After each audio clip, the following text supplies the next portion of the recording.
I'm also like, I'm not trying to be on some like, what is it, conspiracy theory, but I'm like, there is something really strange that this man, weird. Because I'm like, that's a thing too, where I'm like, I did not know that men be doing this, but bigamy is a thing where a man will have a wife in one state and then he'll like go to another state and get married, and then when stuff starts happening, they're like, wait a minute, you have 2 active marriage certificates, what's going on? And I'm like, so this is concerning to me, because I'm like, girl, what is he hiding? Yeah, I'm not jumping to that, but I'm just like, something so. Legal seems, something is going seems on. Like it's I don't know what it is, something but the fact, like, people take a lot of pride in their kids. When he's like, I'm not even going to sign my name to my kids, I'm like, that's bro. That's I think great. He got a wife somewhere else. I don't know if it's a wife. I don't know if it's legal trouble. I don't know if he's dodging taxes. I don't know if it's like. I think he got a wife somewhere else, and that's why he like these kids. I ain't gonna sign no birth certificate. I'll make sure that they taken care of. But no, I'm not gonna. I don't know who these kids are. I don't know. Hey everybody, it's Busy Mark and I am back with another video, but before we begin, I am pleased to announce that The Modest Fitting has officially launched, a women's clothing boutique offering skirts and dresses that embody modesty, femininity, and beauty.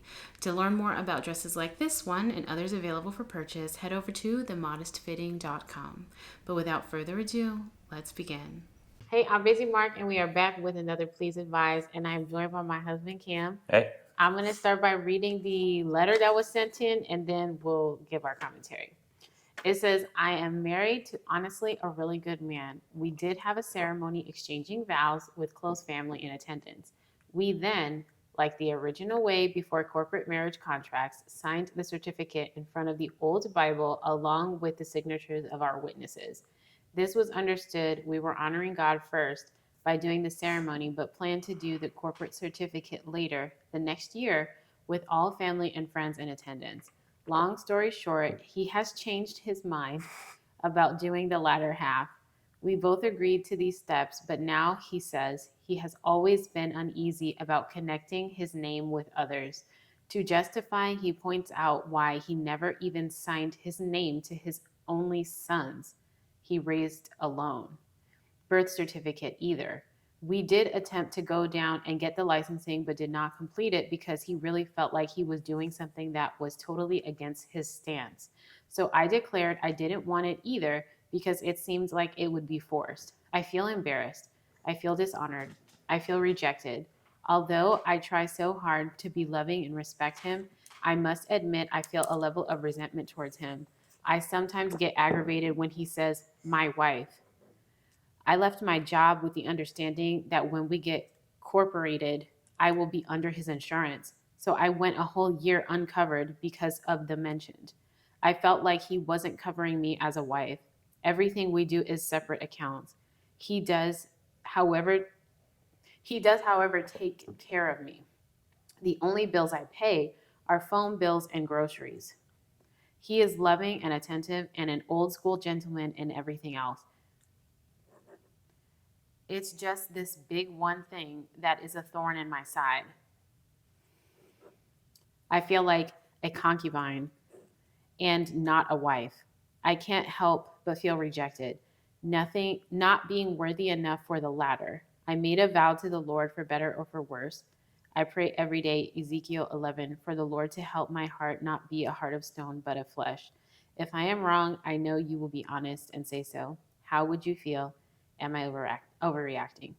So I like to start by giving Cameron an opportunity to speak first because I'm actually just as interested in hearing his response as everybody else. But I'm going to tell you right now off the bat, you're not wrong and you're not overreacting. But I'm going to let you. And actually, before you speak, I want to say what this letter is actually about. She didn't mention it, but she's describing this new internet phenomena that is called spiritual marriage versus actual marriage, or spiritual marriage versus legal marriage. And so that's actually what we're discussing. So you can take it however you want. You can speak on spiritual marriage in general, or you can talk about her situation specifically, however you want to do it. I mean, the biggest red flag to me is if you thought the original marriage where you signed your name in front of the Bible, all this stuff, did anything, why is he hesitant to do the actual marriage? The legal marriage. Because you didn't do anything in the original one. and then you're saying he won't even sign his name to his children's birth certificates. To me, like, I don't know what's going on with this dude, but normally when people do stuff like this, they're trying to avoid being tracked by the government. So there might be something shady going on outside of you Of and your him whole or anything. relationship. I'm like, that alone is like a huge red flag to me. I'm like, why are you trying to go untracked? Are you even filing taxes? Are you doing like basic stuff where it's like, what?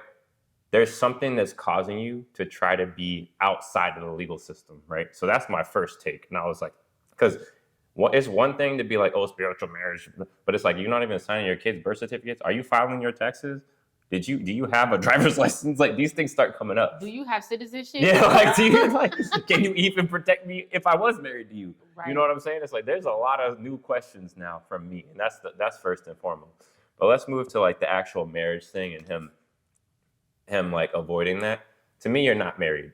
Like, I don't really know what was going on with that original thing, but this literally looks like the equivalent to what happens with promise rings. Where people are like, oh, I'm going to give you a promise ring, but it's not an actual engagement ring. So you be quiet about the getting a ring, but you're not actually engaged to be married, right? It's a shut up ring. Yeah, it's a shut up ring, right? Yeah. Yeah.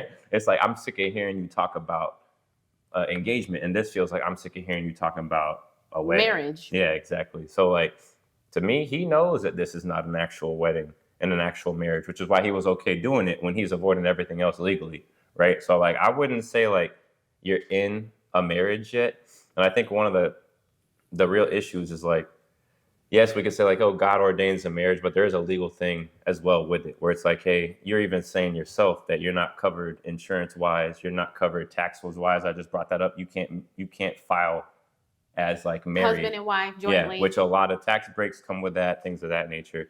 I don't know how children work with that, but like if you're not under the marriage piece, I don't know how you claim dependence either. But like there's a lot of things legally with the marriage. And I'm like, I don't understand why you're trying to avoid the legality of the marriage unless you know it's not an actual marriage, right? So it's like, and then that brings up new questions where it's like, oh, if I'm not actually married, are we now fornicating? Are we now like doing all these additional things? Because you're going under this like mental marriage is what I would call it, not a spiritual marriage. You're thinking it's a marriage. And now all of a sudden you have all these new issues, right? When you weren't really intending to do so. So I think that's my first thoughts, but you can go. Yeah. So I've made a habit of going through the entire letter and breaking it down piece by piece, which I still intend to do. But just as a synopsis, I co-sign everything you said. And at the end, you said, I feel like a concubine and not a wife. And actually, you're not a concubine either, because concubines were legal wives. They had legal protection. Yeah, exactly. They were legal wives. Yeah. They were second-class wives, but they were legal wives. So you're not. If you're going to take it to that level, you're not a wife, nor are you a concubine. It's like an illegitimate sexual companion, living companion. Yeah, that's what I think she means. But I'm like, yeah, a concubine. But I want to make that distinction because I'm like, you actually disrespected concubines by saying that. I think a lot of people don't understand the actual reality of how concubine lives were. Yeah. So I'm like, they were legally second-class wives, and they were affiliated with that man's household. Right. They were entitled to provision. They were entitled to protection. In the like event, they would have had the health insurance. They would have had health insurance. In the event he didn't want them, he would have to seek a divorce. Yes. So it's not like this is actually that's disrespectful to concubines to say like I'm a concubine, because no, they had better standing than that. And I also want to add too that before I go through the letter, I feel like this is something that has come out of the red pill community.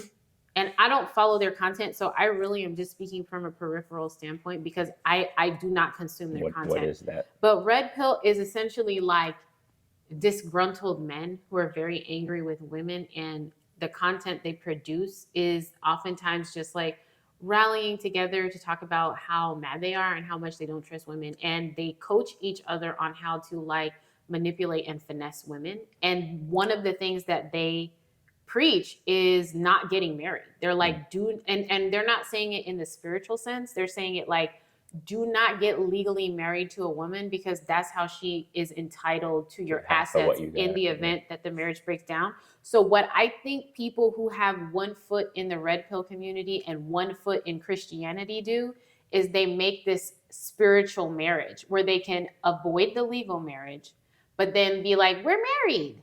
To make the woman that they're with feel good, while also still taking the advice of red pill men to not ever put yourself in a position where a woman has legal claim to any of your Yeah, assets. that's why I'm saying it sounds like promise ring 2.0. You just progressed the promise ring into like a fake marriage now. You went from fake engagement to fake marriage. Yeah. Yeah. And so I'll just read this slowly. So I am married to honestly a really good man. We did have a ceremony exchanging vows with close family in attendance.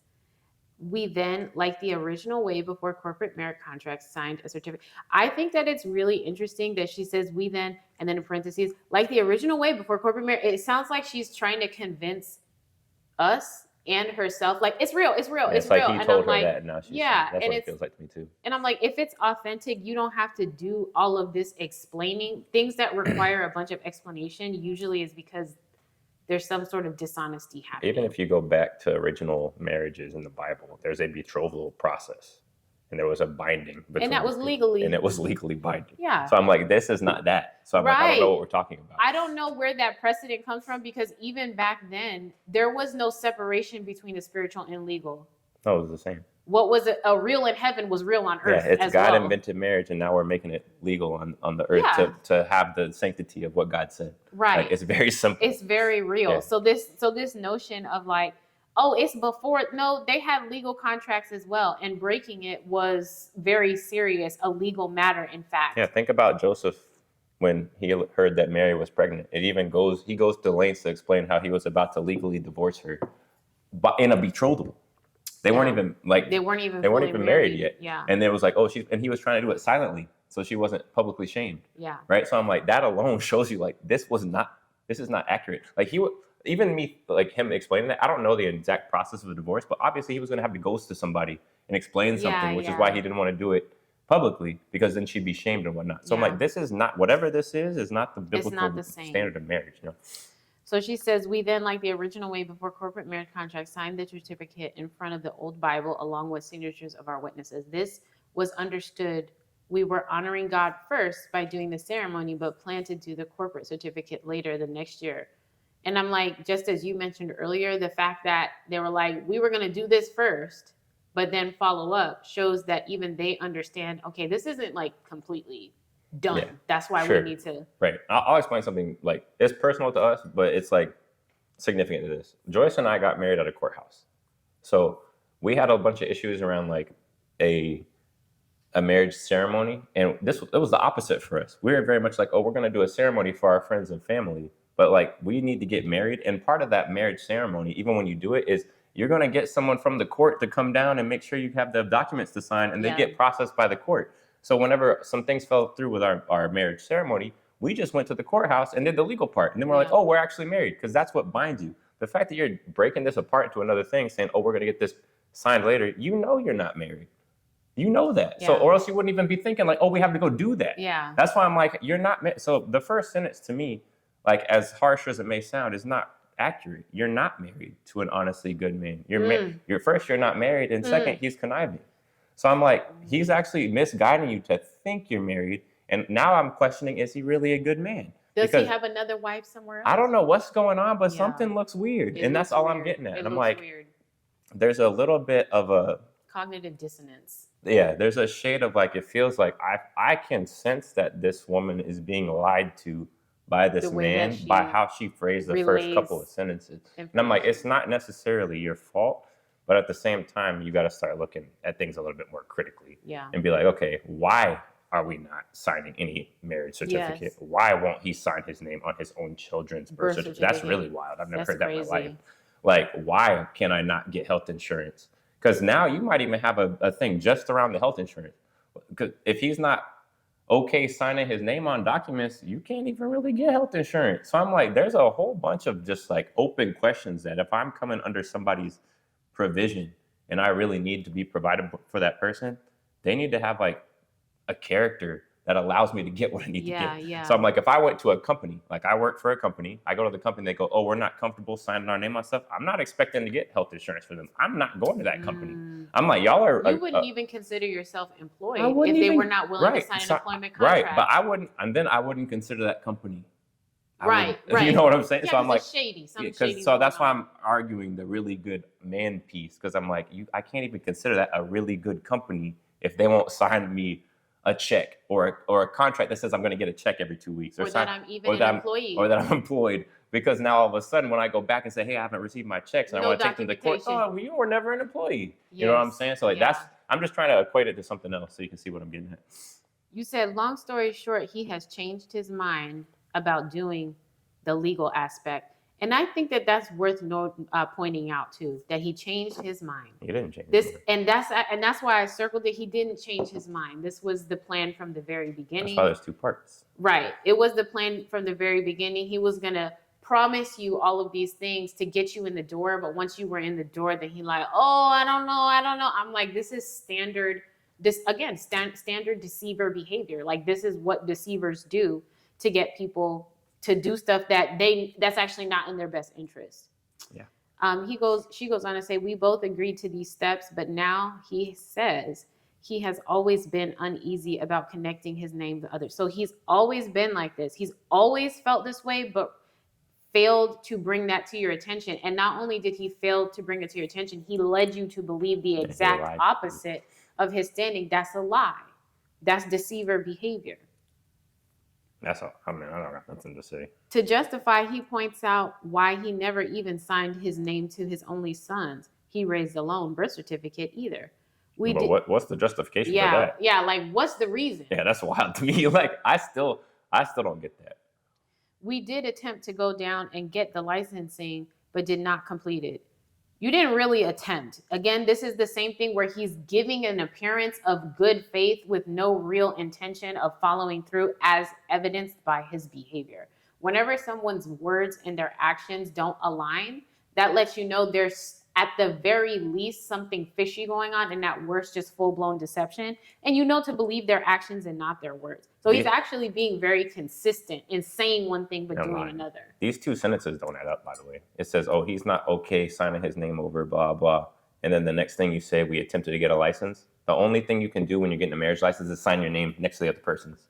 So you didn't, that's why I'm like, those two sentences can't coexist and be truthful. That's what I'm getting at. They can coexist, and he lied to you because it sounds like he is leading the dance on, how the marriage license is going to get done, and you might not have been looking into it. You might want to look into what it means and do the research on your own, because you quite literally, the whole process is you two walk down to the courthouse, somebody sits there, you sign your name, and they notarize it. Yeah. And that's the marriage license. Yeah. You get a marriage certificate and you're done. Yeah. And then you can get copies of it. So it's like, when we're saying, he's not even going to sign his name or bound his name to it, the entire marriage license process is binding your name to the other person. Right. That's it. Right. And then it now kicks off a whole nother process of you changing your name on all your legal documents because you got a new marriage certificate that says this is legally bound. Now we're together. Now, my name was changed. Yeah, like a lot of people aren't even going to acknowledge the fact that you're like, you can change your name until that marriage certificate is there, right? Yeah. So, but the entire process is binding your name to somebody else, and he's saying he will never do that. Thus,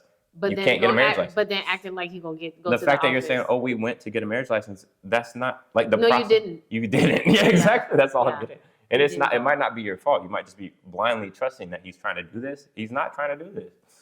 We did attempt to go down and get the licensing, but did not complete it because he really felt he was doing something that was totally against his stance. So I declared I didn't want it either. This is another thing that I see women doing, and it was not that long ago that I watched this lady whose YouTube channel I followed, and she talked about how much she was looking forward to marriage and to children and all of these things, and then she popped up pregnant. And her viewers were like, girls, where's the ring? Where's the marriage? She's like, we're not married, but we're still talking about it. Then some years passed, and she turned up pregnant again. And the comments were like, girl, where is the ring? Like, when is he going to marry you? And then she started flipping her whole script. Like, I don't even know if I really want to get married. Like, what is marriage anyway? It's just a piece of paper. And what she was doing was, because she recognized that she was never going to get what she wanted from him, she then started to deceive herself about what she wanted and what she didn't want anymore. And that's what you've done here. Because you realized that you were never going to have a legitimate marriage with him, you then said, so I declared I didn't want it either because I didn't want it to be forced. I feel embarrassed. I feel dishonored. I feel rejected. The thing I'm going to say here is like, this is the definition of when people say they settled for something, right? It's like, I gave up what I was looking for. And a lot of the time, what you're dealing with is a common like psychological thing. It's just sunk cost fallacy. You're like, I'm in a in a situation with this man. I think he's great, blah, blah. And like now he's now changing his tone to say, I'm not going to give you the things you asked for when originally you thought you were. And now you're like, because I've spent so much time here, I guess I'll change my expectations to fit The new this person circumstances. because it's sunk cost. I've spent time here, right? But I'm like, this is why if I'm advising people about dating and things, like get straight to the point about are we going to be married or not at the very beginning of the dating conversation, because this is not something you need to figure out a year later and be like, oh, I'm stuck now. Because this sunk cost thing is a real thing. People experience this all the time. It's just a psychological phenomenon of people. So the more you get invested with someone, the more it's going to be hard to like remove yourself. But like giving up fundamental things like, oh, I wanted kids, I wanted to be married, is not healthy for your long-term situation. You've already mentioned it yourself. It builds resentment. It builds a lot of distrust. And it literally, in this situation, it's going to build a lot of sin. Because now you're in here fornicating with somebody that you thought was going to be marrying you, you know? So like, that's how it's going to go. Although I try so hard to be loving and respect him, I must admit I feel a level of resentment towards him. I sometimes get aggravated when he says my wife. That's justifiable because you're not his wife. I left my job with the understanding when we get corporated, I would be under his insurance. There's a lot in this letter that lets me know that even she understands that there is something to having a legitimate marriage. Yeah, for sure. You know what I'm saying? Like you know that there are certain things in place that don't happen unless the marriage is legitimized. And so that's why I'm like going back to the beginning where she was like, this is what we did before corporate marriages were a thing. It's before. I'm like, girl, even you know that that's baloney. You know that. She said, so I would do this. I would ask, this is kind of an aside, but if you go to your church and you ask everybody in the church who's married if they have a marriage certificate or not, that's one way you could see if this is real or not. Because like there's nobody in the church supporting the spiritual marriage concept. Everybody, it's spiritual and legal. Yeah, every single one of us has a marriage certificate. Yeah. That's all I gotta say. So if you walk into your church and you ask leaders or people that you know are solid Christians, not just some randoms that are there here and there, church attenders. Yeah, I guarantee you, not a single one of them did this process. So that's all I gotta get at here, where it's like we're creating something that even church people are like, what is this? Yeah, we're like, what is this? We all have the certificate. A lot of us didn't have ceremonies because either we didn't have the money or something else. Happened. But everybody we talk to has a marriage certificate. It's all validated under the law and under God because that's part of what we do. Even as Christians, there's other types of things here where Jesus was very big on like, oh, with taxes. Oh, we need to pay our taxes because that's both Caesar's and rent to Caesar, right. To Caesar. And it's like we still fall under the law of the land. Yeah. You don't get to usurp the law of the land. You don't live outside of the law of the land. Right. And like even though God is the one that ordains marriage, you still have to do it under the law of the land as well. And then God also sees that, you know. So I'm like, that's why I'm like, you got to be real careful with this because a lot of people do get deceived in these things. It's always these one-to-one things. You go ask a couple of your friends that are actually living the appropriate lifestyle. Nobody did this. That's all I'm getting at. But go Only ahead. people that did it's on the internet. Yeah, it's the same people that got a promise ring. So, and nobody I know that's married got a promise ring. A lot of people I know that got a promise ring got it from like still their dad. Unmarried. Yeah, they're either like I don't know anybody that got a promise ring from a man that they were like trying to be with. Most of the time when I saw a promise ring, it was like a kid taking a vow to be like, oh, I'm gonna have chastity or I'm gonna be I've faithful. seen adult women, and it is usually I'm just saying, a shut up ring. I agree with you that, but I'm like, promise ring was not that until recently. It was normally like I'm making a promise between me and God. They just changed. They changed the meaning, right? And I'm like, that's what you're seeing here. It's like, oh, I'm going to change the meaning of marriage. They changed the meaning of marriage. Yeah, I was like, promise ring was never this like a fake engagement ring before. You might as well get a ring pop. I'm like, at this point, and we used to do that as kids. We give people ring pops and be like, oh, we're married. That's what you're getting now. That's exact. And I'm like, we would even play house like this. Be like, oh, we're married. We're blah, blah, blah. Just because we vowed we were married playing as 6-year-olds doesn't mean we're married. That's what y'all are doing here. So I'd be careful. I went a whole year uncovered because of the mention. So I also want to point out too, the fact that this man made arrangements with you. You guys had verbal agreements that he then reneged on and then was content to see you go without medical insurance for a year. That goes back to I'm married to honestly a really good man. Are you? Well, we already know the first part of that sentence is not true. So probably the second part's not either. The married part is not true and the good man is not true either. But I'm just doubling down again. A man who's okay to have given you his word that he's going to do something and then recant it, and then the subsequent result is you go without medical insurance and the potential for medical care should something happen, that's not a good man. It's not. Even outside of us debating if it's a good man or not, all I know is, even in the world, a lot of the time you hear this phrase that a man is only worth his word. And right now you've given us ample reneges on the word. So it's like, you can make the decision yourself if this man is like trustworthy or good or whatever. But like right now I'm seeing a lot of things that don't add up. I felt like he wasn't covering me as a wife. I think it's because you're not a wife and he sees it that way. I mean, even the law sees it that way, which is why you're not covered by health insurance. Yes, obviously the law does not see you as a wife, but I think it's worse that even he does not see you as a wife while this whole time he's been telling you, yeah, you my wife, you my wife, you my wife. No, even he doesn't see you as a wife. That's why he's not covering you as a wife. Everything we do is separate accounts. He does, however, take care of me. The only bills I pay are phone bill and groceries. I have thoughts on that, but I don't know if I want to state them because I feel like food is a man's job to provide that for his wife. So the fact that he's even making you like pay for your own food, that's weird to me. Yeah. He is loving. I'm going to mention something there. You just said that food is part of the provision that a man should provide. Mm-hmm. This is just a food for thought, not me even putting this down. When you're dating a person, the vast majority of the time, they're providing you food as part of a date. Husband.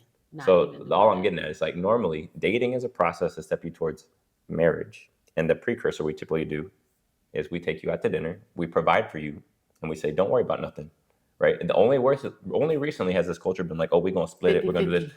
The vast majority of the time, I think a reason that like dinners became a thing is because it shows the ability for the man to provide. And what men normally do on dates is not just take you to the McDonald's. They go, I'm going to show you, I can provide for you in a lavish way because I'm trying to get you to be my wife and I'm going to go move heaven and earth to cover you. So we're going to steakhouses. We're going to lobster meals. But that's not the expectation forever. It's just like they're trying to prove they can provide. Yeah. Because that's their role. I don't know a man that I would state is like a great man that doesn't not only want to provide, but wants to provide well. He wants to give you his, there's even you want to provide well for your wife. You want to provide well for your kids. Men are the type that are like, oh, I'm going to get the most expensive ring for my wife. I'm going to shower her with all these goods. Men who love their wives want to provide to the fullest. To the best of their ability. To the fullest and beyond their own abilities. And they try to find ways to go even above. Yeah, so I'm like, this is not what, like, we were talking about this the other day. And I'm like, I think there's just a growth of effeminate men. Most men are like going out and trying to make themselves better for their families and their wives. So like just giving you additional things to do, it doesn't feel very like masculine to me. Yeah. Even things to do. Like if I could do everything, I'd put it all on my back and carry the family. Like that's a masculine idea. It's not a smart idea. We should have roles, right? But like men are like this. They're like, oh, I'm trying to like go above and beyond and do everything possible. And I'm like, when you start seeing shades of like, oh, I'm going to let you carry the weight in whatever regard, I start seeing like signs of like, I don't know if this makes a lot of sense. Unless the weight is your role, where it's like, you know what, I want you to do the stuff do the dishes, prepare the meals. Yeah, you're supposed to be the person overseeing the home. But I'll provide you with the money to buy the food so you can prepare the meals. And And then we have discussions back and forth about groceries a lot, where you're like, oh, I want to be able to do this thing. Okay, we might up the budget for that reason because we're trying to provide higher for a specific reason. Higher quality food. Exactly. Right. Yeah, I agree with that. He is loving and attentive and an old school gentleman. No, he's not an old school gentleman. What does that mean to you? I think it's the same thing as like, just like we did in the old days. We did it like the way God did. It's just, I think it's self-deception. It's self-deception. She's trying to say that he's like a classic gentleman, very chivalrous and all this stuff. I'm like, no, he's not. But that same man's the one that goes above and beyond to provide. Exactly. That's why I'm saying it's self-deception. Like he's not an old school gentleman. Old school gentlemen take care of their wives. They don't send their wives out. You got the groceries. You pay for the household groceries. That's not what old school. That's new school. That's very new school. That's the new type of man that this generation is producing. But that's not old school. That's Yeah, not old we school have this at debate all. all the time about the split the cost thing. We Yeah. didn't split the cost is new. Yeah. That's not That's a new thing. school. That's very new. It's just this one big thing that is a thorn in my side. It's just this one big It's everything. thing. It's like, but that's actually the only thing. It's everything. You can't do any of this other stuff until you're actually married, right? It's this just one thing is actually the entire thing. Like without the marriage being legitimate, none of this is even valid, and it's not even worth discussing. Who cares who's covering the groceries and who's paying the phone bill when you're not even married? Yeah, It doesn't matter. And now if you really step back from it not being a marriage and you're really roommates, you covering the groceries makes more sense. Oh, And that's probably why he can rationalize this. because he does see her Your as a roommates. roommate. Yeah. But that's why I'm saying, like, men have an innate, at least from my perception and opinion, men have an innate desire to provide for the person that they see as their wife. So I'm like, when they're having you hold the bag on a couple of things, I'm like, you're a roommate. I feel like a concubine and not a wife. I can't help but feel rejected, not being worthy enough for the latter. That is, this is a very telling statement because that is actually what he has communicated to you, that he does not find you to be worthy of a legitimate and binding marriage. He doesn't. And that's awful that that's what's being said. But the fact that you could type it on some level, I know you know, on some level, I know you know it. Girls, we're filming. You're supposed to go back to the blue room. That's actually one of the things that makes me, like, I'm saying, hey, the man's kind of scheming, but at the same time, he's told you all these things. He's obviously communicated, like, he doesn't feel comfortable putting his name next to somebody else's. And even that alone might make you not worthy to be a wife and no one to be a wife. But it's like he's communicated at some level that you're not going to get married. And at the same time, he's also doing these games to make you feel like you're married and like, oh, like he's attempting to be married. So like that's where the shadiness comes in. But I'm like, we've seen this in our own family with some of our friends. When somebody communicates, they ain't trying to get married. That's it. Like, just be done with it. That's actually a really good point. The way that you can figure out if a man wants to marry you or not is if he married you. Like, that's actually it. I know people will say that it's like, oh, it's like this code that you got to crack. And it's all these different pieces and you got to decipher. And it's like, actually, it's much clearer than that. If he marries you, that's how you know he wants to marry you. And if he gives any reason for why he can't marry you, we've done other please advise where the dude was like, oh, you got too much baggage. It's just, he doesn't want to marry you. That's why he's not doing it. That's actually, it's very black and white. How do you know if a man wants to marry you? He marries you. How do you know if a man wants to do anything? He does it. He does it. He normally puts a plan together and starts executing on it. Even if it's like something that's a longer term thing, you start seeing smaller things adding up to it. I'm seeing a lot of smaller things adding up to never marrying you. So I'm like, what's the point? Which he said. That's what he said. He said, I'm not doing it. That I'm is not true. doing it. That's So why he I'm actually like, told her straight that's up, why I'm like, I'm giving this. him that. Him going around and playing games about spiritual marriage and, oh, I'm fake attempting to the courthouse is where I see this man that's not trustworthy. But when someone is communicating this to you, that's that. That's that on that. Like, I don't know. And now the what decision is in your court to decide. Now that you have this information, now that you have the information, what are you going to do? Right. You said, I made a vow to the Lord for better or for worse. I think your vows were incomplete because it wasn't real. It's like the ring pop on the playground where you guys where the 6-year-olds declare that they're just married, but they're not actually. I think we've got a lot of people playing house nowadays. And we went from playing house as kids to playing house as adults. And like a lot of the time, the reason I think this happens is because we skip a lot of the steps that God said. We're like, normally you get married and then you start deciding bills, living together, kids. And we, even with the woman you mentioned, she went and straight to the kids and said, oh, now I don't need the marriage because you did it out of order. It's like you're not, kids are supposed to come after the marriage. Yeah. Right. So when you start messing around and start playing house, and doing things in your own order. You can't even realize that you're not married because it looks like you are to you, and you're not. It's a counterfeit, though. Yeah, you're going around. This is why you don't live together before marriage. This is why you don't tie your finances together before marriage. Your finances aren't tied together because he knows you're not married. He said separate accounts. Right. So it's like these types of things. Man, he's real smart. He's not. He's I don't smart even on think he every is. 'Cause, count. maybe he No, is he is but he's because communicating it I too. understand that, but there's a thing when a woman wants something and you dangle a carrot in her in You front want of it her, more. women Yeah. are easily deceived, and they just are, especially when it comes to matters relating to love and marriage and stuff. So that's what I'm saying. This dude is real smart. He's Yeah. telling her everything she wants to hear, but he ain't legally marrying her. He didn't add her to insurance. He didn't keeping all the accounts separate. He's very intelligent. Paying bills, you're providing food. He got you paying for the groceries. He's very intelligent, and that's why I'm like, girl, you're not married to a good man. Yeah, I'll say it this way to make it another analogy. This happens at my jobs all the time, where someone wants to go for promotion, and people always think, oh, you need to do more work to get promoted. That is the biggest lie. They'll dangle a stick in front of you, and you'll go out and do a million times more work, and you still won't get the promotion, because promotion is really a political game. And that's really what this is about. It's like a stick is being dangled in front of you about, oh, I want to get the marriage. And now you're doing all these things to be wifely and try to prove that you're a wife. But there's no proving it. Mm-hmm. You do it and then you become the wife. Yeah. So anyone trying to test you or say, oh, we're not ready or XYZ, it's not real. You step into the role first and then become it. Yeah. Right? That's not how this works. So it's just...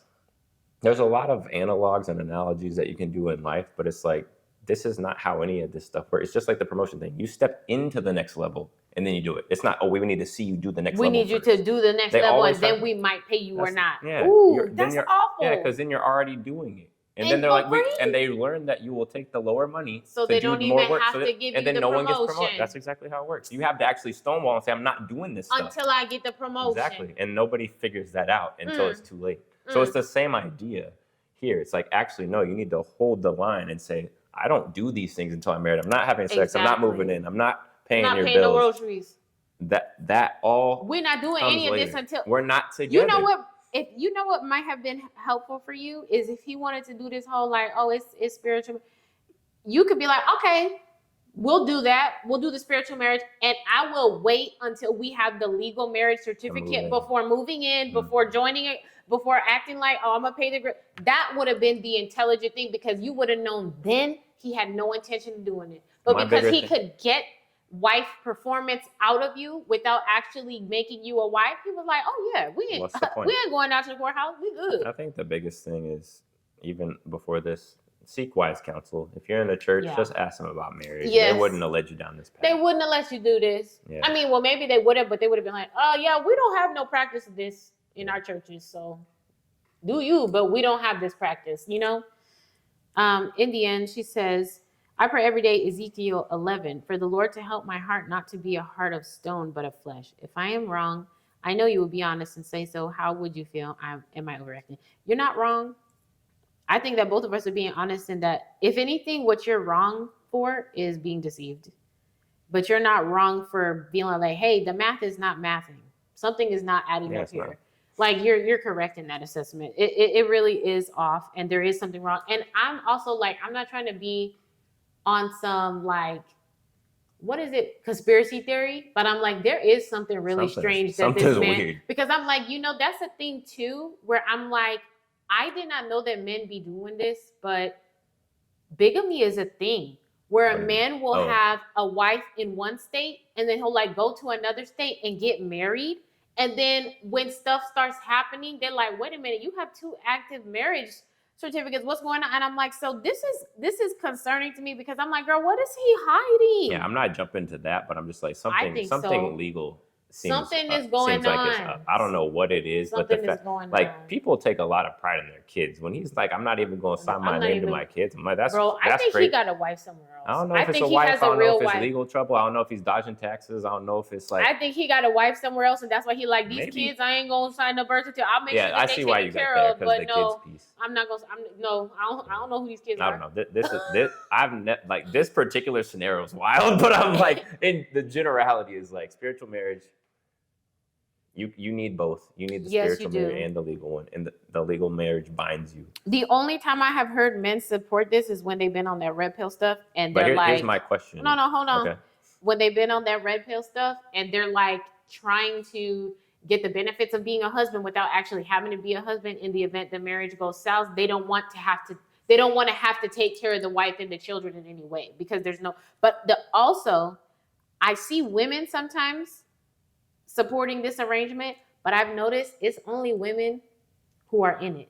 So on some level, it's like they got, and they don't want to be the only ones who got. Sure. So That's a lot then of they people. work to deceive other women. Yeah. Like, yeah, That's it's pyramid fine, scheme. girl. Yeah. It's fine.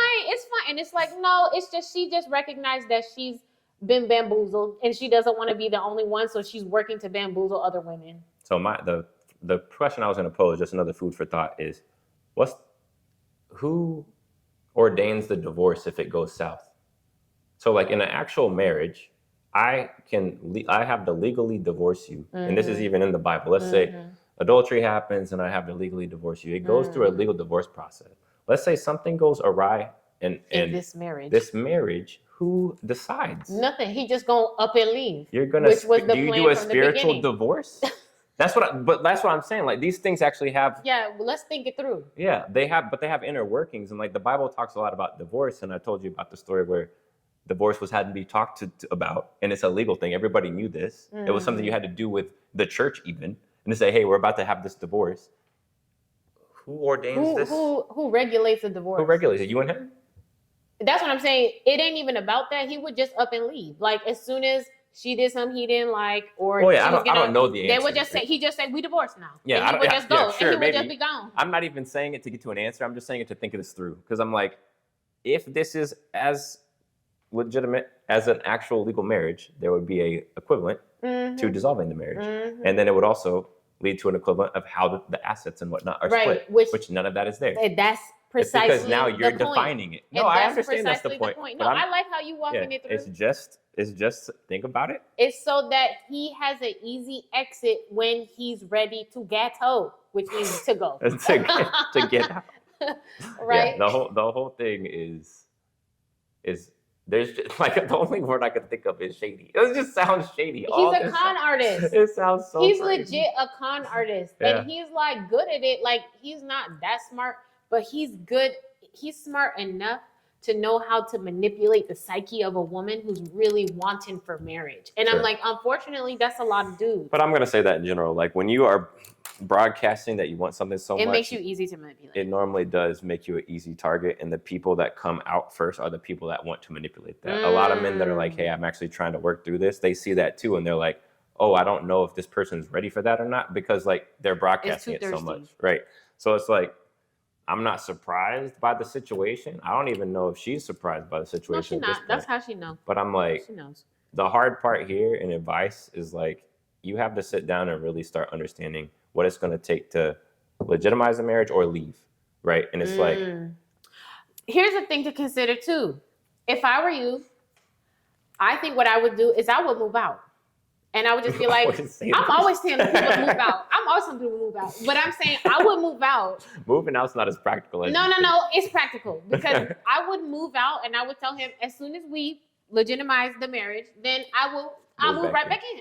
I'm moving out and I'm taking all the groceries. I would just say I'll stay at my parents' home. I'll stay with my parents until we can, work this out. And then as soon as we get the documentation together, then I come. I bet you he don't sign them papers. No, and that's how you'll know. That's how you'll know. That is true though. You kind of it's like people don't like this idea of like ultimatums and stuff, but like you do have to put people into a, like right now you're giving everything and he's taking everything. So it's like you have to put this in a situation where it's like, look, this is the deal. I'm trying to get married. If you're not about that, this has to dissolve. And that getting to that point is hard. But I'm like, that's where you have to get to. And then after that, it's you either do it or you don't. It's very binary. There is no like, oh, we're gonna work it out in the middle. Like that's what this feels like very gray. To me, it's not fair to call this an ultimatum, because an ultimatum is when you tell someone do this or else, and you're trying to regulate their behavior. I'm saying, girl, stop regulating his behavior. Regulate your own behavior. Move out.